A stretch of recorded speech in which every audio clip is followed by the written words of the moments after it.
نہیں گئے تھے، اس دشا میں کتنی کھڑکیاں ہیں، یہ تو حضور نہیں گننے گئے تھے، کون سا دروازہ کس سمت میں، یہ میرے آقا صلی اللہ علیہ وسلم یہ گننے نہیں گئے تھے، لیکن پوچھا جا رہا ہے کیوں؟ کیونکہ وہ جانتے تھے کہ حضور کبھی بیت المقدس نہیں گئے۔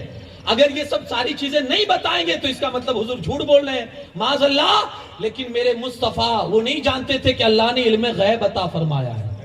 حضور فرماتے وہ میرے پاس آئے اور انہوں نے سوالات کرنا شروع کر دیے۔ مجھے تھوڑی سی تشویش ہوئی کہ یا اللہ یہ کیسے سوالات کرتے ہیں، بھلا کوئی کھڑکیاں گرنے جاتا ہے، کوئی دروازے گرنے جاتا ہے، لیکن اپنے حبیب کی بات تھی نا۔ اللہ رب العزت نے کیا کیا؟ جب ان لوگوں نے سوالات شروع کیے، اللہ نے بیت المقدس کو اٹھا کر میرے نبی کی نظروں کے سامنے رکھ دیا۔ اب وہ سوالات کرتے جا رہے تھے کہ دروازے کتنے ہیں، کھڑکیاں کتنی ہیں، کون سا دروازہ کس دشا میں ہے، وہ پوچھتے جاتے تھے۔ میرے آقا غیب جاننے والے ایک ایک چیز کا جواب دیتے چلے جا رہے تھے۔ کوئی چیز اللہ نے چھپی رکھی نہیں ہے۔ ابھی بھی وہ کہتے ہیں نا کہ جس کا دل ہی وہ مہر لگ چکی ہو جس کے دل پر، تو اسے پھر اجالا دکھتا ہی نہیں ہے۔ ابھی بھی پیٹ نہیں بھرا، ابھی بھی تسکین نہیں ہوئی، ابھی بھی اطمینان نہیں ہوا، تو کہتے ہیں اچھا یہ بتاؤ، ہمارا ایک قافلہ ملک شام تجارت کے لیے گیا ہے اور راستہ یہی ہے بیت المقدس سے ہو کر جانے کا، ذرا بتاؤ آپ کی ملاقات ہوئی تھی راستے میں؟ عجیب سوال ہے یار۔ اللہ کے رسول صلی اللہ علیہ وسلم فرماتے ہیں ہاں میری ملاقات ہوئی ہے، اور سنو مقام روحہ میں وہ لوگ پہنچے تھے، ان کا ایک اونٹ گم ہو گیا ہے، ان کا ایک اونٹ گم ہو گیا ہے، وہ تلاش کر رہے تھے۔ میں نے اونٹ ڈھونڈتے ہوئے انہیں دیکھا کہ کافی دیر سے ڈھونڈ رہے ہیں، تو میں نے اوپر ہی سے آواز دی، اے فلاں تیرا اونٹ فلاں وادی میں بیٹھا ہوا ہے، تیرا اونٹ فلاں۔ حضور فرماتے جہاں ان کا سامان رکھا ہوا تھا نا، وہاں ایک پانی کا پیالہ تھا ڈھکا ہوا، اس میں پانی تھا۔ حضور فرماتے میں وہاں گیا اور میں نے ان کے اس پیالے میں سے پانی پیا اور پھر اس کو ڈھانک دیا۔ جب وہ لوگ آئے نا مکہ میں بدھ کے دن، سورج غروب ہونے سے پہلے پہلے ان کی انٹری مکہ میں ہو جائے گی۔ جب وہ آئے تو ان سے پوچھنا کہ کیا یہ واقعہ تمہارے ساتھ ہوا ہے یا نہیں، تو قریش کہنے لگے ہاں یہ بڑی نشانی آپ نے بتائی ہے۔ انتظار کرنے لگے بدھ کے دن کا کہ یہ صحیح بولتے ہیں یا غلط۔ حضور نے فرمایا سنو سنو ایک اور واقعہ بتاتا ہوں۔ ایک اور جگہ پہنچا تو وہاں ایک اور قافلہ تھا کہ جس پر ایک اونٹ پر 2 بندے سوار تھے۔ میری براق جب اس اونٹ کے پاس سے گزری تو آواز، براق کی آواز سے اونٹ بھڑکا، اور بھڑکنے کی وجہ سے وہ دونوں اوپر سے نیچے گرے، ان میں سے ایک کی کلائی ٹوٹ گئی ہے۔ حضور فرماتے ہیں وہ بدھ کے دن دوپہر کے وقت میں مکہ میں پہنچ جائیں گے۔ اتنی اس حد تک معلومات، اب اسے آپ کیا کہیں گے؟ لیکن وہ دل پر مہر لگ چکی تھی، ابھی بھی یقین نہیں آیا۔ تو کیا کیا جانتے ہیں؟ جو راستہ ملک شام سے آتا تھا نا اس پر جا کر بیٹھ گئے بدھ کے دن، کہ دیکھیں انہوں نے جو ٹائم دیا ہے اس ٹائم سے آتے ہیں یا نہیں قافلے والے۔ سورج غروب ہو رہا تھا، سورج غروب ہو رہا تھا، تو ایک آدمی اوپر بیٹھا تھا، اس نے دیکھا کہ ادھر سورج غروب ہوا تو اس نے زور سے چیخا کہ دیکھو سورج غروب ہو گیا، لیکن وہ قافلہ آیا نہیں۔ تو ادھر سے ایک آدمی کی آواز آئی، نہیں نہیں قافلہ آ چکا ہے۔ اور ایک قافلہ اور بھی تھا جس کے حوالے سے میرے آقا صلی اللہ علیہ وسلم نے فرمایا تھا کہ وہ سورج ڈوبنے سے پہلے مکہ میں آ جائے گا۔ اس قافلے کے آنے میں دیر ہوئی، میرے آقا کے ہاتھ اٹھ گئے، مولا لاج رکھ لینا، میں نے کہا تھا سورج ڈوبنے سے پہلے آئے گا۔ اللہ رب العزت نے اپنے حبیب کی بات کو سچا کرنے کے لیے سورج کو حکم دیا، سورج تھم جا، روک دیا گیا، سورج روک دیا، لیکن پھر بھی ایمان نہیں لائے۔ اس طرح سے آپ دیکھیں گے کہ معراج کے واقعات میں بھی آپ کو نبی کے علم کا، غیب کا علم آپ کو نظر آئے گا۔ اللہ رب العزت نے کس طرح سے میرے آقا صلی اللہ علیہ وسلم کو غیب کے علم سے نوازا۔ اب آپ دیکھیں نا، جس کو نہیں ماننا تھا وہ اس وقت بھی نہیں مانتا تھا، اور جس کو نہیں ماننا ہے وہ اس وقت بھی نہیں مانتا، لیکن ہمیں یقین ہے، اور یہ ہمارے مصطفیٰ صلی اللہ علیہ وسلم کا یہ اعزاز ہے، حضور کا یہ معجزہ ہے کہ ہم صرف یہ یہاں بیٹھے ہیں، اس مجلس میں بیٹھے ہیں، لیکن دعویٰ ہمارا یہ ہے کہ اگرچہ یہ اونا کی سرزمین پر یہ مجلس ہے، میرے آقا کی نگاہ نبوت مدینہ سے ہماری اس مجلس کو بھی ملاحظہ فرما رہی ہے۔ یہ مجلس تو بڑی بات ہے، ہمارے نبی صلی اللہ علیہ وسلم اندرونی کیفیت، جو دل کی کیفیت جس کو کہتے ہیں، میرے آقا صلی اللہ علیہ وسلم اس دل کی کیفیت کو بھی ملاحظہ فرماتے ہیں۔ کوئی چیز میرے آقا کی نگاہ نبوت سے پوشیدہ نہیں ہے اور اللہ نے رکھی ہی نہیں۔ ارے یار، غیب کی بات ہم یہ نبی کے سامنے، وہ بھی سید الانبیاء کے سامنے ہم یہ کہے کہ انہیں غیب کا علم نہیں ہے۔ حضرت امام ربانی سے کسی نے پوچھا، امام ربانی مجدد الفسانی سے، کہ نبی کو علم غیب ہے کہ نہیں؟ جواب سنے امام ربانی کا، کیا کہا؟ نبی کو ہم اسی میں رہ گئے، دیوار کے پیچھے کا علم ہے یا نہیں، سایہ تھا یا نہیں۔ حضرت امام ربانی سے جب یہ سوال ہوا کہ نبی کو غیب کا علم ہے یا نہیں، بڑا پیارا جواب دیا مجدد الفسانی امام ربانی کہتے ہیں، ارے یار، میں نے تو صرف نام لیا محمد الرسول اللہ۔ امام ربانی کیا کہتے ہیں؟ میں نے صرف رسول اللہ کا نام لیا تو اللہ نے مجھ پر زمین اور آسمان کھول دیے۔ میں نے صرف رسول اللہ کا نام لیا تو اللہ نے زمین آسمان کھول دیے۔ تو جس شخصیت کا نام محمد ہے، اللہ نے اس پر کیا کچھ نہیں کھولا ہوگا؟ میں نے نام لیا تو اللہ نے سب کچھ کھول دیا۔ تو جس رسول کا نام محمد ہے، اللہ نے کتنے غیب اس پر کھولے ہوں گے، کوئی تصور بھی نہیں کر سکتا یار۔ ہم اسی میں الجھ کر رہ گئے کیونکہ ہم نے جانا ہی نہیں کہ رسول اللہ کی شخصیت کیا ہے، حضور کی معرفت، حضور کی پہچان، حضور ہے کیا، ہم نے جانا ہی نہیں۔ اس لیے ہم غیب کا بھی ہمارے اندر سے کچھ لوگ انکار کرتے نظر آ رہے ہیں۔ اسی طرح سے ایک واقعہ میں نے اور پڑھا اللہ کے رسول صلی اللہ علیہ وسلم کے حوالے سے کہ حضور مسجد نبی شریف میں وضو فرما رہے تھے۔ آپ گئے اور آپ نے اپنا موزہ جو ہوتا ہے، وہ چمڑے کا موزہ آپ نے اتارا اور سائیڈ میں رکھا اور حضور وضو فرمانے لگے۔ ایک عقاب پرندہ آتا ہے، عقاب، وہ آیا اور حضور علیہ السلام کا موزہ لے کر اڑ گیا، اور ہوا میں جانے کے بعد اس نے موزے کو الٹا کیا تو اس میں سے سانپ نکلا۔ سانپ نیچے گرا، صحابہ نے جلدی سے اس سانپ کو مار ڈالا اور موزہ اٹھا کر اللہ کے رسول صلی اللہ علیہ وسلم کی بارگاہ میں پیش فرما دیا۔ اب اللہ کے رسول صلی اللہ علیہ وسلم فرماتے ہیں کہ اس عقاب کو بلایا جائے، میری بارگاہ میں حاضر کیا جائے۔ اللہ کے رسول صلی اللہ علیہ وسلم کی بارگاہ میں عقاب لایا گیا، عقاب کو حاضر کیا گیا۔ جب عقاب آیا، اللہ کے رسول صلی اللہ علیہ وسلم نے فرمایا، تمہیں میرا موزہ کیوں اٹھایا یہاں سے؟ میری اجازت کے بغیر تم نے میرا موزہ اٹھایا کیوں؟ عقاب عرض کرنے لگا، یا رسول اللہ صلی اللہ علیہ وسلم، دراصل میں نے دیکھا کہ موزے کے اندر سانپ بیٹھا ہوا ہے۔ حضور علیہ السلام کہیں بے توجہی کی وجہ سے آپ جلدی جلدی میں کہیں موزہ پہن لے اور سانپ آپ کو تکلیف پہنچا دے، تو آپ کو تکلیف سے بچانے کے لیے اور آپ کو خبردار کرنے کے لیے میں نے یہ موزہ اٹھایا، کیونکہ میرے پاس یہی راستہ تھا اور میں نے الٹا کیا تاکہ سانپ نکل جائے، آپ کو پتا چل جائے اور آپ سانپ کے ڈسنے سے بچ جائیں۔ اللہ کے رسول صلی اللہ علیہ وسلم نے عقاب سے پوچھا، ذرا یہ تو بتا، سانپ موزے کے اندر تھا، تو ہوا میں پرواز کرتا تھا، چھپے ہوئے سانپ کو تو نے دیکھ کیسے لیا؟ اب دیکھیں، میں وہی غیب آپ کو سمجھانا چاہتا ہوں۔ کہا سانپ موزے کے اندر تھا، تو ہوا میں تھا، اتنی دوری سے تو نے چھپے ہوئے سانپ کو دیکھ کیسے لیا؟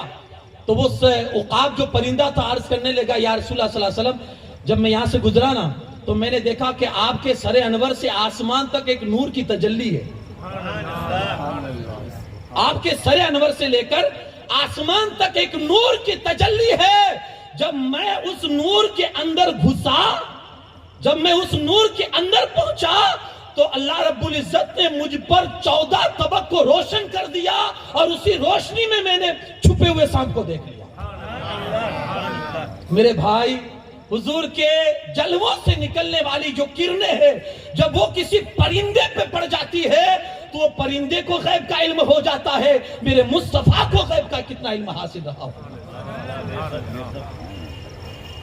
ہم تصور بھی نہیں کر سکتے اللہ نے جس علم سے میرے مصطفیٰ کو نوازا ہے، ہم تصور بھی نہیں کر سکتے۔ اب کس اینگل سے حضور کا علم غیب سننا چاہتے ہیں؟ قرآن میں ایک آیت کریمہ ہے،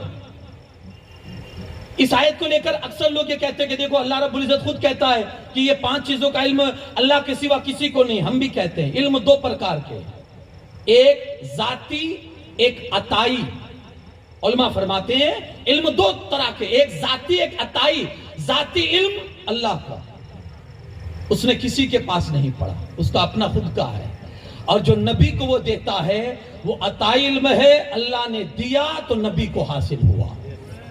اور ہم یہی عقیدے والے ہیں کہ ہمارے مصطفیٰ کو اللہ نے دیا تو ہمارے مصطفیٰ کو غیب کا علم ہے۔ اللہ کا غیب ذاتی ہے، مصطفیٰ کا غیب عطائی ہے۔ تو یہ 5 چیزیں جو ہے، ایک قرآن پاک میں ہے، آپ پڑھیں کہ 5 چیزوں کا علم اللہ کے سوا کسی کو نہیں ہے۔ ایک قیامت، کوئی نہیں جانتا کب آئے گی۔ دوسری چیز بارش کب برسے گی، کوئی نہیں جانتا۔ تیسری چیز کون کہاں مرے گا، کوئی نہیں جانتا۔ چوتھی چیز کون کل کیا کمائے گا، یہ بھی کوئی نہیں جانتا۔ اور 5ویں چیز ماں کے پیٹ میں کیا ہے۔ آپ کہیں گے آج کا ڈاکٹر بتا سکتا ہے، میں کہوں گا وہ مشین کے ذریعے بتاتا ہے، میرے مصطفیٰ کی نگاہ نبوت باہر ہی سے بتا دیا کرتے ہیں۔ وہ بتانے میں مشین کا محتاج ہے، میرے آقا کو کسی مشین کی ضرورت نہیں ہے، بلکہ حضرت ام الفضل حضور کی چچی جا رہی تھی، اللہ کے رسول صلی اللہ علیہ وسلم نے بلایا، چچی خوشخبری ہو، اللہ تمہارے یہاں بیٹا دے گا، جب پیدا ہو جائے تو میری بارگاہ میں لانا، وہ عباسی بادشاہوں کا باپ بنے گا۔ یعنی ایک بات میں کتنے غیب بتائے، تمہارے یہاں بیٹا ہوگا، میرے پاس لانا، اور جتنے خلیفہ عباسی بادشاہ گزریں گے وہ سب تیرے بیٹے کی نسل سے ہوں گے۔ حقیقت میں ہوا یہی، حضرت عبداللہ ابن عباس کی ولادت ہوئی، حضور کی بارگاہ میں لائی، اللہ کے رسول صلی اللہ علیہ وسلم نے دعا فرمائی، جتنے بادشاہ عباسی بادشاہ ہوئے ہیں سب حضرت عبداللہ ابن عباس کی اولاد میں سے ہوئے۔ میرے آقا یہاں تک جانتے تھے ماں کے پیٹ میں کیا ہے۔ قیامت کا علم، اگر یہ چیز آپ کو حضور سے سننی ہے، قیامت کب آئے گی، مجھے آپ اتنا بتائیے کتنی چیز چھپی ہوئی ہے قیامت کے حوالے سے۔ کب آئے گی؟ جمعہ کے دن 10 محرم ہوگی، ساری علامت، بچا کیا ہے صرف سن، کس سن میں آئے گی بس یہی کلیئر نہیں کیا۔ اب بھی یہ کہے کہ نبی کو علم نہیں تھا، یار جمعہ کا دن بتا دیا، محرم کا مہینہ بتا دیا، اور یہ ساری علامات بتا دی، دجال آئے گا، وہ آئے گا، یہ آئے گا، یہ چیز ہوگی، وہ چیز ہوگی، ساری۔ جب حضرت جبریل آئے حضور کی بارگاہ میں اور آ کر یہی سوال کیا، یا رسول اللہ صلی اللہ علیہ وسلم کہ قیامت کب آئے گی، این تقوم الساعہ، قیامت کب قائم ہوگی، اللہ کے رسول صلی اللہ علیہ وسلم نے یہ کہہ کر آپ کی زبان خاموش کر دی، کہا جبرائیل تم بھی جانتے ہو، میں بھی جانتا ہوں، پھر اس راز کو اللہ راز رکھنا چاہتا ہے تو تم بیان کیوں کروانا چاہتے ہو، رہنے دو۔ ہاں اگر تم چاہتے ہو کہ میں اس کی نشانیاں بتا دوں تو چلو میں اس کی نشانیاں بتا دیتا ہوں، ساری نشانیاں جو قیامت کے آنے کے وقت جو ہونے والی تھی، اللہ کے رسول صلی اللہ علیہ وسلم نے ساری نشانیاں بتا دی۔ بچا ہے ایک سن ہے جس کو میرے مصطفیٰ نے پوشیدہ رکھا، کیونکہ اللہ کا حکم یہی تھا کہ محبوب اس کو پوشیدہ رکھا جائے۔ قیامت کا علم، بارش کب برسے گی، یہ آپ حضور کی زندگی میں جا کر دیکھیں، اکثر ایسا ہوا ہے کہ اللہ کے رسول صلی اللہ علیہ وسلم نے فرمایا اور اس وقت بارش ہوئی ہے۔ کون کہاں مرے گا، جنگ بدر کو یاد کیجئے، جنگ ہونے سے ایک دن پہلے رات میں حضور اٹھے اور ہاتھ میں لکڑی لی اور صحابہ کو ساتھ میں لے کر گئے اور نشان بنائے ایسے چوکور، اور فرمایا فلاں یہاں مرے گا۔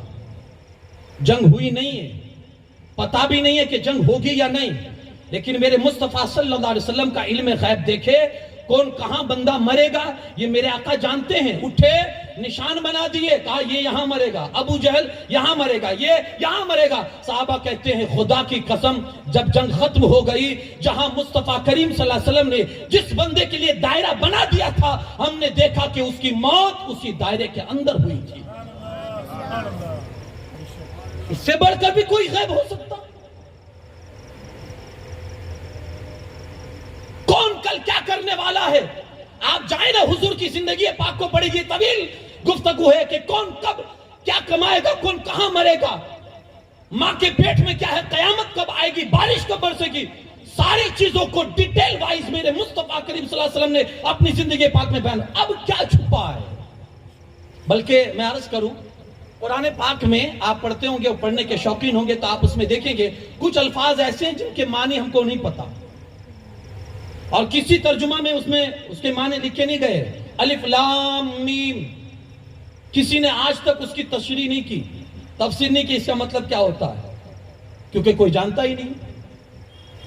کوئی جانے تو بیان کرے نا. الف لام میم, یاسین قاف نون کاف ہا یا عین صاد, یہ کوئی جانتا ہی نہیں. یہ حروف مقطعات جو قرآن کے اندر اللہ نے اس کے مطلب کو پوشیدہ کر کے رکھا ہے. ایک دن حضرت جبرائیل بارگاہ رسالت میں رمضان کے مہینے میں دور کرنے کے لیے حضور کی بارگاہ میں آئے, اور آ کر جب کہا الف لام میم, حضور علیہ السلام فرماتے ہیں جبرائیل سمجھ گیا, آگے بڑھو. الف لام میم ہم نے سینکڑوں تقریر میں سنا ہوگا, الف لام میم, لیکن مطلب ہم نہیں سمجھے. حضور فرماتی جبرائیل سمجھ گیا, آگے پڑھو. میرے بھائی, جب قرآن کی پوشیدگی, قرآن کا غیب میرے مصطفیٰ پر نہیں چھپ سکا, تو دنیا کا غیب میرے مصطفیٰ پر کیا چھپے گا یار؟ اللہ نے جب قرآن کے غیب کو میرے مصطفیٰ سے ظاہر کر دیا, عیاں کر دیا, تو پھر دنیا کا عیب کیا ہے ان کے لیے, غیب کیا ہے ان کے لیے؟ ہر چیز میرے آقا صلی اللہ علیہ وسلم جانتے تھے, اور ہر چیز کو میرے آقا کریم صلی اللہ علیہ وسلم نے ظاہر کر کے بتا بھی دیا. یہ ہے, یہ ہے. آپ دیکھیں نا کہ ابو جہل ہاتھ میں کنکری لے کر کھڑا ہے اور امتحان لینے آ رہا میرے آقا کی بارگاہ میں. بتائیے اس میں کیا ہے؟ کیا حضور کو نہیں معلوم اس میں کیا ہے؟ لیکن میرے آقا نے بتایا نہیں. حضور نے کیا کہا؟ ارے مجھ سے کیا پوچھتا ہے, جو اندر ہے اسی سے پوچھ لینا. اچھا, یہ حضور نے جواب کیوں دیا؟ چاہتے تو خود بتا دیتے نا کہ کنکری ہے, لیکن حضور نے یہ اس لیے اس کو کہا تاکہ اس کو بھی پتا چل جائے کہ جو نبی غیب جانتا ہے نا, اس کے پاس طاقت بھی ہے کہ وہ اندر بیٹھی کنکریوں کو پڑھا بھی سکتا ہے. حضور نے کہا اسی سے پوچھ لینا میں کون ہوں. تو پہلے تو اس کی حیرت کی انتہا نہ رہی کہ یار یہ چیز جو میرے ہاتھ میں ہے, وہ تو جانتا تھا کہ کیا چیز میرے ہاتھ میں, کہا یہ چیز جو میرے ہاتھ میں ہے وہ کیسے بولے گی کہ حضور اس سے پوچھنے کا کہہ رہے. لیکن وہ یہ نہیں جانتا تھا کہ نبی کے پاس اتنا طاقت, اتنی طاقت اور اتنا پاور ہے کہ وہ چاہے نا تو سوکھی لکڑی کو بھی بولنے کی طاقت دے دے. یہ وہ نہیں جانتا. تو نبی اپنا تصرف دکھانا چاہتے تھے, نبی اپنا تصرف بتانا چاہتے تھے کہ میری طاقت دے, اور جو اندر ہے اسی سے پوچھ. جب اندر والی چیز سے پوچھا نا تو اندر سے آواز آئی, لا الہ الا اللہ محمد الرسول اللہ. اس نے کلمہ پڑھا. جیسے اس نے کلمہ پڑھا نا تو فٹ سے اس نے کنکری اٹھا کر پھینک دی غصے کے مارے. یہاں سے ایک سبق بھی ملتا ہے اور ایک حیرت بھی ہوتی ہے اس کی عقل پر کہ یار کنکری کو پتا تھا کہ باہر کون ہے, وہ بند ہے مٹھی میں, پھر بھی اس کو پتا ہے کہ باہر کون ہے, تو باہر نبی کو پتا نہیں ہوگا کہ اندر کون ہے. جب کنکری کو پتا ہے کہ باہر کون ہے, وہ تو بند تھی, ارے وہ تو بے جان چیز ہے, لیکن پھر بھی اس کو پتا ہے کہ باہر کون ہے. تو جو جاندار ہے, جو غیب کا علم جانتے ہیں, اس نبی کو نہیں پتا ہوگا کہ یہ اندر کون ہے, کنکری ہے یا کون ہے. یہ اس کی بے عقلی تھی ابو جہل کی کہ کنکریوں کو چھپا کر پوچھتا تھا کہ اندر کیا ہے. اور دوسری چیز یہ کہ جب کنکری نے پڑھا کلمہ تو اس نے غصے میں پھینک دی. اس سے پتا یہ بھی چلا جب تک نبی کا نام نہیں لوگے قید رہو گے اور جیسے ہی زبان سے نبی کا نام لے لو گے نا اللہ آزادی کی زندگی عطا فرمائے. سبحان اللہ سبحان اللہ. آپ نے دیکھا جب تک اس نے کنکریوں نے نام نہیں لیا تھا تو ابو جہل کے ہاتھ میں بند تھی. جیسے آقا کا نام آیا نا میرے بھائی دل سے لے لینا, اللہ ساری دنیا کی جھنجھوٹوں سے تجھے آزاد کر دے گا. کوئی کنکری سے بھی تو عشق رسول سیکھے. تو یہ اللہ رب العزت نے جو غیب کا علم عطا فرمایا اپنے حبیب صلی اللہ تعالی علیہ وسلم کو. کائنات کی کوئی چیز ایسی نہیں ہے جو نظر مصطفیٰ سے پوشیدہ ہو, حضور کی نظروں سے پوشیدہ ہو. اور آگے آپ چل کے دیکھیں اللہ کے رسول صلی اللہ علیہ وسلم کا جب وصال ہونے کے قریب تھا تو حضرت فاطمہ زہرا سلام اللہ علیہا حضور کی بارگاہ میں حاضر ہوئی. اللہ کے رسول صلی اللہ علیہ وسلم نے قریب بلایا اور ان کے کان میں کچھ کہا, کان میں کچھ بلا کے کہا تو رونے لگی. لیکن پھر بعد میں دوسرے کان میں بلا کر کچھ کہا تو پھر ہنسنے لگی. یہ روایت آپ نے سنی ہوگی. حضرت عائشہ کہتی ہے کہ حضور کے وصال کے بعد میں نے حضرت فاطمہ سے پوچھا کہ آپ نے حضور سے وہ کون سی بات سنی تھی کہ پہلے رونا شروع کیا پھر ہنسنا شروع کیا. حضرت فاطمہ زہرا سلام اللہ علیہ عرض کرتی ہے کہ جب میں نے پہلی مرتبہ کان دیا تو میرے آقا صلی اللہ علیہ وسلم نے فرمایا فاطمہ ان قریب میرا وصال ہونے والا ہے اور میں دنیا سے پردہ کر جاؤں گا. تو حضور کے فراق اور حضور کی جدائیگی میں رونے لگی. اور پھر دوسری مرتبہ حضور علیہ الصلوۃ والسلام نے واپس مجھے جب یہ کہا کہ فاطمہ میری آل اور میری اہل بیت میں مجھ سے سب سے پہلے آ کر ملنے والی تو ہی ہوگی. یعنی کون کب مرے گا, کون کہاں مرے گا, یہ تو میرے آقا نے جنگ بدر میں بتا دیا. کون کب مرے گا, حضرت فاطمہ کو بلا کر حضور فرما رہے ہیں کہ فاطمہ سب سے پہلے مجھ سے آ کر ملنے والی تو ہوگی. یعنی تیری موت کب ہونے والی ہے یہ میرے آقا صلی اللہ علیہ وسلم جانتے تھے, اس لیے حضرت فاطمہ کو بتا دیا. اور 6 ہی مہینے کا عرصہ گزرا تھا کہ اللہ کے رسول صلی اللہ علیہ وسلم کے وصال کے 6 مہینے کے بعد حضرت فاطمہ کا وصال ہو گیا. یہ غیب نہیں تو اور کیا ہے. صحابہ عرض کرتے ہیں کوئی چیز ایسی نہیں تھی. ایک مرتبہ ظہر کی نماز کے بعد اللہ کے رسول صلی اللہ علیہ وسلم جلال میں تھے اور منبر پر کھڑے ہوئے اور خطبہ دینا شروع کیا اور فرمایا لوگوں میں منبر پر ہوں, اترنے سے پہلے جو مجھ سے پوچھنا چاہتے ہو پوچھ لو, آج میں تمہارے ہر سوال کا جواب دے دوں گا. لوگوں نے سب پوچھنا تھا وہ پوچھنا شروع کر دیا. حضور کہتے رہے یہاں تک کہ ایک صحابی نے پھر صحابہ نے پوچھنا بند کر دیا. ایک صحابی کھڑے ہوئے حضرت حذافہ کے بیٹے جو تھے وہ, تو اللہ کے رسول عبداللہ بن حذافہ کہتے یا رسول اللہ صلی اللہ علیہ وسلم میرے باپ کون ہیں. صحابہ یہ بھی پوچھ لیتے تھے یا رسول اللہ میرے باپ کون ہیں. اللہ کے رسول صلی اللہ علیہ وسلم نے فرمایا تو اپنے باپ ہی کا بیٹا ہے, تیرے باپ حذافہ ہے. اور حضور جلال میں آگے کہا اور پوچھنا پوچھو. حضور کے تیور دیکھ کر حضرت عمر فاروق اعظم سمجھ گئے کہ آج جلال میں ہیں, جو پوچھیں گے وہ بتا دیں گے.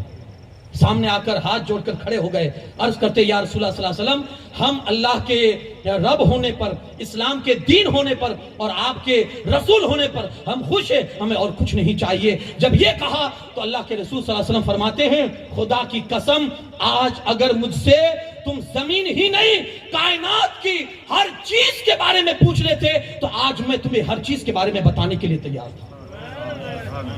یہ غیب تھا. بلکہ حضور علیہ الصلوۃ والسلام ایک دن کھڑے ہوئے خطبہ دیتے ہوئے اور اللہ کے رسول صلی اللہ علیہ وسلم نے فرمایا لوگوں سنو, ہر نبی نے اپنی قوم کو دجال سے ڈرایا ہے کہ قرب قیامت میں ایک آئے گا بندہ جو فتنہ پھیلائے گا, خدائی کا دعویٰ کرے گا. کہا ہر قوم کے نبی نے اس کی قوم کو ڈرایا ہے, دجال کے فتنوں سے میں بھی ڈراتا ہوں. حضرت نوح علیہ السلام نے اپنی قوم کو بھی ڈرایا تھا دجال کے فتنے سے, میں بھی ڈراتا ہوں. لیکن حضور علیہ السلام فرماتے ہیں میں ایک بات اس کے حوالے سے تمہیں وہ بتاتا ہوں جو کسی نبی نے اپنی قوم کو نہیں بتائی. دجال کے حوالے سے ایک بات تمہیں وہ بتاتا ہوں. صحابہ نے عرض کیا یا رسول اللہ صلی اللہ علیہ وسلم وہ کون سی ہے. حضور فرماتے ہیں وہ بات یہ ہے جو اس سے پہلے کسی نبی نے اپنی قوم کو نہیں بتایا. ایک پہچان اس کی بتا دی کہ وہ دجال کانا ہوگا. یہ کسی نبی نے اپنی قوم کو نہیں بتایا.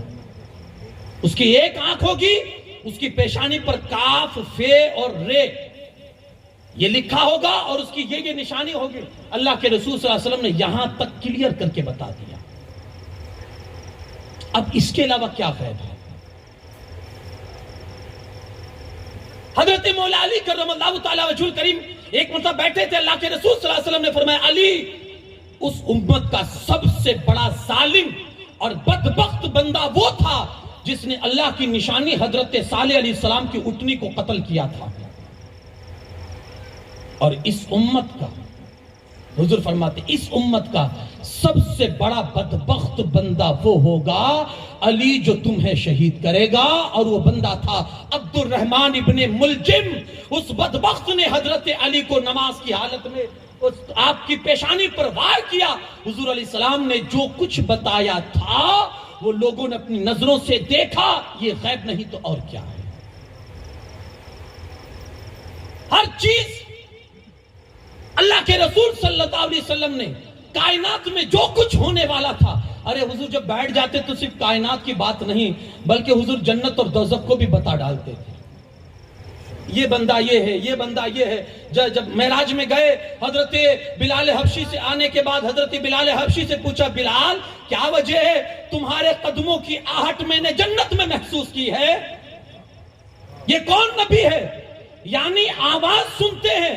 چپلوں سے کوئی کسی انسان کو پہچان سکتا ہے؟ پیروں کی آواز سے آپ کسی کو پہچان سکتے ہو کہ یہ کون چل کے جا رہا ہے؟ یہ میرے مصطفیٰ کے علم کا کمال تھا کہ حضور یہ بھی دیکھ رہے ہیں کہ چل کون رہا ہے. بلال حبشی چل رہے ہیں اور آنے کے بعد پوچھتے بھی ہیں بلال یہ کون سی طاقت تھی, کون سا عمل تھا کہ میں نے تمہارے چلنے کی آواز جنت میں محسوس کی ہے؟ بلال حبشی کہتے ہیں اور تو کچھ پتا نہیں, بس اتنا ضرور معلوم ہے میں جب بھی وضو کرتا ہوں اللہ کے لیے 2 رکعت نماز پڑھتا ہوں. ہو سکتا ہے اللہ کو یہی میری ادا پسند آئی اور اللہ نے مجھے جنت کا یہ مژدہ سنا دیا ہو. یار آپ باریکی سے باریکی چیز میں چلے جائیں, جہاں غیب کی بات باریکی سے باریکی چیز میں آپ چلے جائیں. میرے آقا صلی اللہ علیہ وسلم بلکہ حضور حضرت عمر فاروق اعظم رضی اللہ تعالیٰ عنہ ایک دفعہ حضرت حذیفہ بن یمان کی بارگاہ میں گئے. یہ کون صحابی جانتے آپ؟ یہ اللہ کے رسول صلی اللہ علیہ وسلم کے راز جاننے والے صحابی, اللہ کے رسول صلی اللہ علیہ وسلم کے رازدان صحابی تھے. حضور نے کچھ راز ان کو ایسے بتائے تھے کہ جس کو ظاہر کرنا ان کے لیے منع تھا. مدینہ میں جتنے منافقین تھے چھپے ہوئے, اللہ کے رسول صلی اللہ علیہ وسلم نے سارے منافقین کی لسٹ ان کو دے دی تھی کہ یہ منافق ظاہر میں مسلمان لیکن اندر کھانے وہ منافق ہوا کرتے تھے. اللہ کے رسول صلی اللہ علیہ وسلم سب کو جانتے تھے. بلکہ ایک مرتبہ حضور منبر پہ کھڑے ہوئے اور جلال میں تھے, فرمایا اے فلاں اٹھ منافق ہے تو, اے فلاں اٹھ منافق ہے تو. اب یہ منافق کون ہے, کون مومن ہے؟ یہ تو دل کی حالت ہے نا. تو اس کا مطلب یہ ہوا کہ میرے مصطفیٰ دلوں کی حالت کو بھی جانتے ہیں کہ کون سچے دل سے کلمہ پڑھتا ہے اور کون جھوٹے دل سے کلمہ پڑھتا ہے, کون مجلسوں میں عشق مصطفیٰ کی خاطر آتا ہے اور کون مجلسوں میں کسی کو چہرہ دکھانے کے لیے آتا ہے نا. نیتوں کو درست کر کے آئے, کیونکہ جس کی بارگاہ میں بیٹھے اس سے ذرہ بھی پوشیدہ نہیں ہے, اس سے ذرہ بھی پوشیدہ نہیں ہے. میرے آقا کریم صلی اللہ علیہ وسلم کی ذات اقدس اس طرح سے اللہ رب العزت نے صحابہ کرام کی آپ زندگی کا مطالعہ کریں گے آپ کو احساس ہوگا, اندازہ ہوگا. صحابہ کرام تو حضرت عمر فاروق اعظم کی میں بات کرتا تھا, حذیفہ بن یمان کی بارگاہ میں گئے اور جا کر کہتے ہیں حذیفہ ذرا اتنا تو بتا دو, حضور علیہ الصلوۃ والسلام نے تم کو کچھ نام دیے ہیں کہ یہ نام منافقوں کے ہیں, مجھے نہیں سننا کہ کس کا نام ہے کس کا نہیں ہے, مجھے اس سے کوئی مطلب نہیں ہے. ایک وہ اللہ کا ڈر ان کے اندر تھا, تو صرف اتنا بتا دو کہ میرا نام اس میں ہے یا نہیں. یہاں رک کے میں یہ عرض کروں کہ ہم نے شاید کبھی اپنے دل میں یہ چیز پیدا کی ہو کہ ہم مسلمان ہیں بھی یا نہیں. میں نے کسی تقریر میں یہ عرض کیا تھا کہ ہم میں سے ہر بندے کو اپنی فکر ہوتی ہے اپنے سامان کی, اپنے مال کی, اور سامان جتنا قیمتی ہوتا ہے نا اس کی فکر اور اس کی سیکیورٹی اتنی ہی زیادہ اہم ہوتی ہے ہمارے نزدیک. ہم چپل باہر اتار کے آتے ہیں تو ہمیں اس کا اتنا احساس نہیں ہوتا, اس کا اتنا خیال نہیں ہوتا ہے, پڑا ہے ملے تو ٹھیک ہے, نہیں ملے تو چلے جائیں گے. 200-400 روپے میں آ جائے گا، خرید لیں گے. لیکن جب سامان قیمتی ہو، جب گاڑی کھڑی کر کے آتے ہیں نا ہم، تو اس کو ہینڈل لوک مارتے ہیں. قیمتی سامان رات میں جب سوتے ہیں اور رات میں 2-2:30 بجے 2-3 بجے جب آنکھ کھلتی ہے نا، بچہ باہر تھا کب آیا آپ کو نہیں پتا، تو آپ اٹھ کے سب سے پہلے بائک چیک کرتے ہیں گھر میں لے لی ہے بچے نے یا باہر بھول گیا ہے، دروازے کو لوک کیا یا بھول چکا ہے. یہ کیوں؟ سامان قیمتی ہے.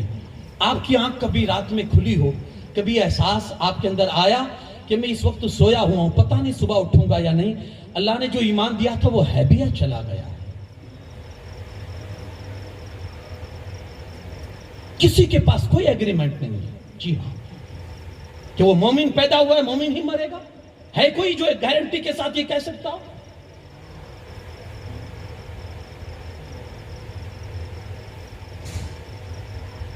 اسلامک اتحاد کی وہ عظیم شخصیت ہے جس کو زمانہ جعفر طیار، جعفر صادق کے نام سے جانتا ہے. کون ہے یہ؟ اہل بیت کے اماموں میں سے ایک امام، مریدوں کے ساتھ بیٹھے ہوئے ہیں اور باتوں باتوں میں حضرت جعفر صادق کہتے ہیں اے لوگو چلو آج ہم اور تم مل کر ایک وعدہ کرتے ہیں. مریدین خوش ہو گئے کہ کون سا وعدہ ہوگا؟ حضور فرمائے کون سا وعدہ ہے؟ آپ فرماتے دیکھو اگر اللہ نے ہم میں سے کسی کو بھی جنت میں داخل ہونے کا حکم دیا تو آج وعدہ کرو کہ وہ تنہا نہیں جائے گا، ہم سب کو لے کر جائے گا. کیا یہ وعدہ کرتے آج؟ مجھے اللہ حکم دے گا میں تم کو لے کر جاؤں گا، تمہیں اگر اجازت ملے تو مجھے مت چھوڑنا. مریدوں نے یہ جب سنا حضرت جعفر صادق سے عرض کرتے حضور ہم آپ کے بھروسے ٹکے ہوئے ہیں اور آپ ہمارے اوپر بات ڈالیں کہ آپ جاؤ تو مجھے لیتے چلنا. امام جعفر صادق فرماتے ہیں لوگو آخرت کا مسئلہ ہے، کوئی نہیں جانتا وہاں کیا ہوگا. ہاں ہم کون سی زندگی میں جی رہے یار، اور کون سا آپ کے پاس اتنا کانفیڈنس ہے کہ جس کے بلبوتے پر آپ نیکی تو نہیں کرتے، ثواب کے کام تو نہیں کرتے، گناہ کر کے اوپر سے اتنا نیڈر پنی، اتنی بے خوفی اور دعویٰ اتنا بڑا. یار کبھی تو آنسو بہائیں، پتہ نہیں میرے ساتھ کیا ہوگا. یار کبھی تو روئیں، پتہ نہیں اللہ ہمارے ساتھ کیا سلوک کرے گا. حضرت علی رحمت و رضا فرماتے ہیں جس بندے کو اپنے جیتے جی اپنی دنیا میں اپنے ایمان کا ڈر نہیں ہوتا کہ یہ بچے گا یا چلا جائے گا، اعلیٰ حضرت فرماتے ہیں اکثر اس بندے کا خاتمہ برا ہوتا ہے، اکثر اس کی موت بری ہوتی ہے. تو حضرت عمر فاروق اعظم رضی اللہ تعالیٰ گئے اور جا کر کہا یار حذیفہ صرف اتنا بتا تو میرا نام ہے یا نہیں لسٹ میں، اوروں کے ہے یا نہیں مجھے اس سے کوئی مطلب نہیں ہے، میرے حوالے سے بتا دو. یہ کیوں تھا؟ اور یہاں سے بس میں اتنا ہی بتانا چاہتا ہوں کہ صحابہ کو پتا تھا کہ میرے مصطفیٰ نے جن جن لوگوں کے نام گنوا دیے ہیں وہ منافق ہے، اور اس پر ان کو یقین بھی تھا اور وہ اس کو منافق مانا کرتے تھے کیونکہ وہ جانتے تھے زبان رسالت سے نکل چکا ہے، اب وہ پتھر کی لکیر بن چکا ہے، زمین بدل سکتی ہے، آسمان بدل سکتا ہے، پہاڑ اپنی جگہ چھوڑ سکتے ہیں، لیکن زبان اقدس سے جو نکل چکا ہے اب وہ کبھی رد نہیں ہو سکتا ہے، اب وہ جھوٹ نہیں ہو سکتا. اللہ رب العزت نے کس طرح سے اپنے حبیب صلی اللہ تعالی علیہ وسلم کو غیب کا علم عطا فرمایا تھا آپ دیکھیں گے، اش کریں گے. قرآن پاک میں ایک دو نہیں سینکڑوں ایسی آیت کریمہ ہے، سینکڑوں آیت کریمہ ہمارے نبی صلی اللہ علیہ وسلم کے علم غیب پر، جس سے ثابت ہوتا ہے کہ ہمارے نبی صلی اللہ علیہ وسلم کو غیب کا علم عطا فرمایا تھا. اب آپ دیکھیں آگے چل کے ایک اور روایت مجھے یاد آئی، حضرت عائشہ صدیقہ رضی اللہ تعالیٰ عنہ کی روایت. اللہ کے رسول صلی اللہ علیہ وسلم کسی صحابی کے جنازے میں حضور علیہ السلام گئے اور واپس آئے تو عائشہ صدیقہ رضی اللہ تعالیٰ عنہ عرض کرنے لگی یا رسول اللہ صلی اللہ علیہ وسلم اتنی سخت بارش تھی اور کہیں بیچ میں کوئی جگہ بھی ایسی نہیں ہے جہاں آپ بارش سے بچ سکے اور آپ بالکل تر و تازہ آئے، ایک چھٹا بھی آپ کے بدن پہ نہیں ہے، تو ایسی کون سی چھتری آپ نے پہن لی تھی یا کون سی جگہ آپ رک گئے تھے کہ اتنی بارش میں آپ بھیگے بھی نہیں؟ اب حضور ان کو کیسے سمجھاتے؟ اللہ کے رسول صلی اللہ علیہ وسلم نے ایک سوال کیا، عائشہ تو نے اپنے چہرے پر کون سی چیز اوڑھی تھی؟ حضور نے کیا پوچھا؟ عائشہ تو نے اپنے چہرے پر اپنے سر پہ کون سی چیز اوڑھی تھی؟ وہ عرض کرتی ہے یا رسول اللہ صلی اللہ علیہ وسلم آپ کی تہبند شریف میں نے اپنے سر کے اوپر رکھی تھی۔ حضور فرماتے ہیں وہ بارش نہیں تھی، تو نے جو اپنے سر کے اوپر میری تہبند مبارک رکھی تھی، جیسے تو نے رکھی اللہ نے غیب کے پردوں کو تجھ سے ہٹا دیا، یہ غیب کی بارش تھی، پانی کی بارش نہیں تھی۔ تجھے محسوس ہوا کہ یہ بارش ہے، ارے یہ چادر کا کمال تھا یار، جس سر پہ میرے مصطفیٰ سے ٹچ ہونے والی چادر رکھ جائے، پڑ جائے تو اس سر کی یہ طاقت ہو جائے، اس سر کی یہ طاقت ہو جائے کہ عالم اس کے سامنے روشن ہو جائے۔ تو میرے مصطفیٰ کے سر انور میں اللہ نے جو آنکھیں عطا فرمائی ہے، اس آنکھوں کے نظروں کا، اس آنکھوں کی کمال اور اس کی قوت کا عالم کیا ہوگا۔ اسی لئے تو اعلیٰ حضرت فرماتے ہیں اور کوئی غیب کیا یا رسول اللہ تم سے نہا ہو بھلا، جب نہ خدا ہی چھپا تم پہ کروڑوں درود۔ سبحان اللہ سبحان اللہ۔ سب سے بڑا غیب کائنات میں اللہ ہے، سب سے بڑا غیب وہ بھی اللہ نے بلا کے دکھا دیا، سب سے بڑا غیب، اس سے بڑا غیب تو کوئی ہے ہی نہیں۔ اور میں نے شروع میں عرض کیا ہم ایمان لائے اللہ ایک ہے، کسی نے نہیں دیکھا، لیکن ایک بات، ایک زبان تھی جس نے کہا تھا اللہ ایک ہے، ہم نے مان لیا۔ کیوں؟ ہمیں معلوم ہے کہ جس کی زبان سے نکل رہا ہے نا وہ غیب کو جانتا ہے اور اس نے اللہ کو دیکھا ہے۔ کائنات میں جتنی ساری آپ کلمے پڑھتے ہیں تو اس میں بہت ساری چیزیں ہیں، آپ تقدیر کو مانتے ہیں، تقدیر بری بھلی ہو سکتی ہے، آپ قیامت کا آپ اقرار کرتے ہیں قیامت ہونے والی ہے، اس میں یہ چیز ہوگی، اس میں یہ ہوگی، پل صراط اتنے ہزار سالوں کا راستہ ہے، اس میں اتنی چوڑائی ہے، اس طرح سے اس کا چلنا ہے، بال سے زیادہ باریک، تلوار سے زیادہ تیز ہے، یہ ساری چیزیں ہم قبول کرتے ہیں۔ کیوں؟ جانتے ہیں غیب دا نبی صلی اللہ علیہ وسلم نے یہ ساری چیزیں ہم کو بتائی ہے اور ہمیں یقین ہے۔ تو پھر اس چیز میں الغرض اللہ کے رسول صلی اللہ علیہ وسلم کو اللہ کی طرف سے جتنے کمالات اللہ رب العزت نے دوسرے نبیوں کو عطا فرمائے تھے، وہ سارے کمالات کا مجموعہ اللہ نے ہمارے نبی کی ذات میں جمع فرما دیا تھا۔ اب ہر نبی کے پاس غیب ہے، ہر نبی غیب جانتا ہے، تو وہ ساری چیزوں کا مجموعہ جب ہر نبی جانتا ہے تو جو نبیوں کا سردار ہے ہمارے اور تمہارے آقا صلی اللہ علیہ وسلم، وہ غیب کتنا جانتے ہوں گے اور ان کے پاس کتنا غیب ہوگا۔ تو یہ چیزیں کیسے ہوتی ہیں؟ یہ آپ جب حضور کی شخصیت کو پڑھے نا، اللہ پاک نے کس کمال تک حضور علیہ السلام کو پہنچا دیا۔ بلغ العلا بکمالہ کشف الدجا بجمالہ حسنت جمیع خصالہ صلو علیہ وآلہ۔ کوئی تصور بھی نہیں کر سکتا ہے۔ تو اب یہ عقیدہ مضبوط کرنے کے لیے ہمارے نبی صلی اللہ علیہ وسلم کو غیب کا علم ہے، ہماری حرکتوں کو حضور جانتے ہیں، ہم کیا کرتے ہیں حضور علیہ السلام کو معلوم ہے۔ بلکہ ایک حدیث آپ کو سناؤں، روایت میں ہے ہر سوموار یا ہر جمعرات کو امتیوں کے اعمال حضور علیہ السلام کی بارگاہ میں پیش ہوتے ہیں۔ جب امتی کے اعمال اچھے ہوتے ہیں تو حضور خوش ہو جاتے ہیں، اور اگر کسی امتی کے اعمال میں برائیاں ہوتی ہے تو اللہ کے رسول صلی اللہ علیہ وسلم غمگین ہوتے ہیں اور اس امتی کے لیے حضور مغفرت کی دعا مانگتے ہیں۔ یار قربان جائیے اس نبی کی عظمتوں پر اور ہماری قسمت پر کہ اللہ نے ایسا نبی عطا فرمایا۔ ہمارے لیے مغفرت کی دعا، یار ہم گناہ کریں، اگر ہم نیکی کریں تو خوش ہو جائیں اور گناہ کریں تو اپنی قبر انور ہمارے لیے مغفرت کی دعا۔ بلکہ حضرت صحابی حضرت عبداللہ ابن عمر غالباً روایت کرتے اللہ کے رسول صلی اللہ علیہ وسلم ایک دن ہمارے پاس آئے اور حضور کے دونوں ہاتھوں میں دو کتابیں تھیں، دونوں ہاتھوں میں دو کتابیں تھیں۔ اللہ کے رسول صلی اللہ علیہ وسلم تشریف لائے اور صحابہ سے پوچھا میرے صحابہ جانتے ہو یہ دونوں کتابیں کیا ہیں؟ صحابہ نے عرض کیا اللہ اس کا رسول بہتر جانے، حضور یہ کیا کتابیں ہیں؟ اللہ کے رسول صلی اللہ علیہ وسلم فرماتے ہیں یہ جو سیدھے ہاتھ میں ہے نا اس میں اللہ نے جنتیوں کے نام لکھے،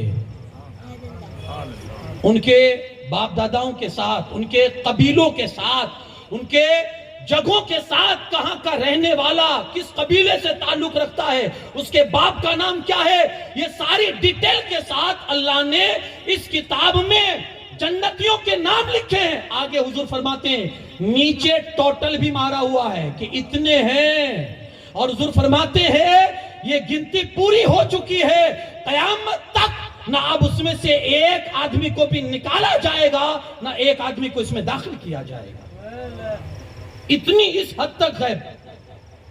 اور فرمایا دوسرے ہاتھ میں کہا اس میں جہنمیوں کے نام ہے، اس میں جہنمیوں کے نام ہے، ان کے باپ دادا ان کے قبیلوں کے نام کے ساتھ۔ اور حضور فرماتے اخیر میں ٹوٹل بھی لگا ہوا ہے کہ اتنے ہیں۔ حضور فرماتے ہیں قیامت تک اب ہمیشہ ہمیش کے لیے اب یہ مہر لگ چکی ہے، اس میں سے نہ ایک کم ہوگا نہ ایک زیادہ ہوگا۔ اس حد تک رسول پاک صلی اللہ علیہ وسلم نے جو ڈیٹیل ہمیں بتائی ہے، اور آخرت کے مسئلے میں ہو یا دنیا کے مسئلے میں ہو، میرے بھائیوں اب اس پر اعتقاد کرنا یہ ہمارا کام ہے۔ میرے مصطفیٰ کریم صلی اللہ علیہ وسلم کو اللہ نے غیب دیا ہے، اور اس شان سے دیا ہے کہ اللہ نے ایسا غیب دنیا میں کسی نبی کو نہیں عطا فرمایا۔ یہ ہمارے نبی ہی کی شان ہے، یہ ہمارے نبی ہی کا اعزاز ہے، یہ ہمارے نبی ہی کو اللہ نے یہ خصوصیت عطا فرمائی ہے، اور کسی نبی کے پاس اتنا علم نہیں جو اللہ رب العزت نے ہمارے نبی صلی اللہ تعالیٰ علیہ وسلم کو عطا فرمایا ہے۔ یہ ایک شان ہے حضور علیہ السلام کی، اور اس شان کے مالک ہے ہمارے اور تمہارے آقا صلی اللہ علیہ وسلم۔ اب یہی شان ہوگی کہ اللہ کے رسول صلی اللہ علیہ وسلم فرماتے پورے قیامت کا منظر آپ دیکھیں نا، حضور کی زبانوں سے ہم نے سنا، ہمیں تو کچھ معلوم نہیں تھا۔ قیامت کا منظر ہوگا، ایسا ہوگا، حضور فرماتے ہیں میرے اتنے امتی بغیر حساب کتاب کے جنت میں جائیں گے، اتنے امتی حساب کتاب کے، بلکہ ایسی ایسی شان عظمت ہے کہ حضور فرماتے ہیں جب اس کا دریائے رحمت جوش میں آئے گا تو ایک بندے کو حکم ہوگا کہ اس کو جہنم میں داخل کرو، ایک بندے کے لیے حکم ہوگا کہ اس کو جہنم میں داخل کرو، تو وہ بڑی تیزی سے جہنم میں بھاگتا ہوا جائے گا، بڑی تیزی سے جائے گا۔ اللہ رب العزت فرشتوں سے کہے گا اس کو روکو اور اس سے پوچھو کہ یار جنت میں حکم نہیں ہوا ہے، دوزخ میں جانے کا حکم ہوا ہے، اتنی تیزی سے دوڑ کے کیوں جا رہا ہے؟ وہ بندہ عرض کرے گا مولا زندگی میں تو کبھی تیری بات نہیں مانی، تو سوچا آج ہی مان لوں۔ دریائے رحمت جوش میں آئے گا، اللہ فرمائے گا جب تجھے میری بات کا اتنا تیرے نزدیک اہمیت ہے تو پھر اب تو جنت میں، اب تجھے جہنم میں نہیں، اب تجھے جنت میں بھیجا جائے گا۔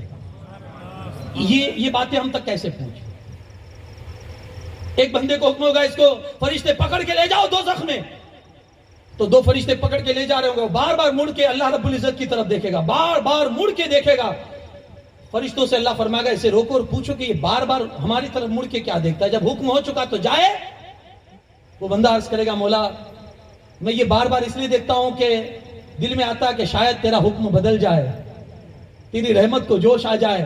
کہا واہ بندے ابھی بھی تجھے اتنا مجھ پر بھروسہ ہے، ابھی بھی تیرے دل میں امید کی ایک کرن ہے کہ میں ابھی بھی تجھے بخش سکتا ہوں، جب میری بخشش کا تیرے اندر اتنا احترام ہے تو جا اب دوزخ میں نہیں اب جنت میں چلا جا۔ یہ ہم نے کہاں سے سنا؟ یہ نبی پاک صلی اللہ علیہ وسلم کی زبان اقدس سے سنا اور پھر اس کو بھروسہ بھی کیا۔ میرے بھائیوں انشاءاللہ اب جو چند دن ہے